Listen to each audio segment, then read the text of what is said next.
তোমাদের জন্য পানি নিয়ন্ত্রণ করে দিয়েছি, পানির সাপ্লাই দিয়েছি। বাংলারে তোমরা তো আসল জিনিস দেখো না, প্রত্যেকটা ডিস্ট্রিক্টের জন্য নদী দিয়েছি। সিলেটের গিয়ে দেখবেন সুরমা, আর একটু আগায়া দেখবেন কুশিয়ারা, আবার মৌলভীবাজারের জন্য দেয় মনোমুখ, আবার একটু হবিগঞ্জের জন্য এসা খুয়াই, ব্রাহ্মণবাড়ার জন্য তিতাস, কুমিল্লার জন্য গোমতি, ময়মনসিংহের দিকে যান তাহলে ব্রহ্মপুত্র। আল্লাহ রাব্বুল আলামিন বলেন তামাম পৃথিবীর ৪৮ মহাসাগরকে আমি আল্লাহ সংযোগ করে দিয়ে তামাম পৃথিবীতে তোমরা আমার গোলামি করবে।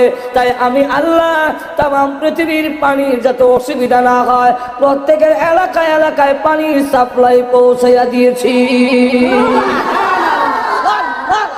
দুবাই থেকে বিমান ওঠে, কোন জায়গায় বিমান আছে? টেলিভিশন একটা আছে, বিমানটা কই আছে কই যায় দেখায়, কোন জায়গায় গেছে দেখায় বিমানে। আটলান্টিক মহাসাগর ১৪ ঘন্টা বিমান চলে, তথাপি ওই সাগর পাড়ি দিতে পারে না।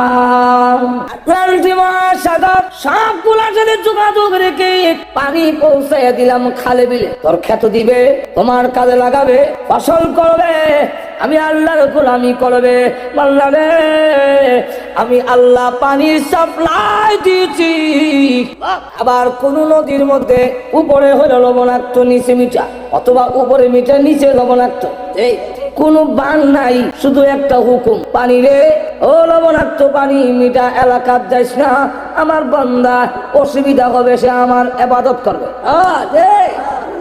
এখন দে ওয়াজালা বাইনাল বাহরাইনি হাজিজা, মাঝখানে একটা পার্টিশন, শুধু অর্ডার। আমি নিজে নেমে দুই ফানির এক কানা করার লেগে চেষ্টা করি, আল্লাহু আকবার, ধাক্কা দেই ইজিকে যায় আমার জায়গা।